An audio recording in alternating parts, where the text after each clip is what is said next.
நான் வேலைக்கு போய் நான் குடும்பத்தை பார்த்துக்கிறேன், அவன் வேலையை விட்டுட்டு திருப்பி இன்ஜினியரிங் படிக்கிறான். எனக்கு தனிப்பட்ட வகையில் முதல்வர் அவர்களுக்கு ஒரு நன்றி சொல்ல வேண்டிய கடமை வேண்டியிருக்கு. என் பேர் பார்வதி. என் ஊர் கன்னியாகுமரி மாவட்டத்தில் உள்ள ஆரல்வாய் மொழி தான் என்னோட ஊர். என் அப்பா டீ கடையில் வேலை பார்க்குறாங்க, அம்மா எதுவும் வேலை பார்க்கல.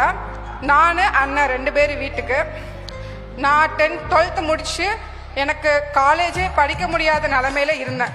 பிகாஸ் வீட்டில் அவ்வளோ கஷ்டம், போர் பேக்ரவுண்ட். ஸோ என்ன அப்படியே படிச்சிருந்தாலும் ஆர்ட்ஸ் அண்ட் சயின்ஸ் அந்த மாதிரி படிச்சிருப்பேன். நான் அந்த டைமில் ஏறாத பேங்க் இல்லை. கல்வி கடன் 50% தான் தர ரெடியாக இருந்தாங்க எல்லா பேங்க்லேயும். அந்த டைமில் தான் 7 பாயிண்ட் ரிசர்வேஷன் ஒரு இடஒதுக்கீடு கொடுத்தாங்க கவர்மெண்ட் ஸ்கூல் ஸ்டூடெண்ட்ஸ்க்கு.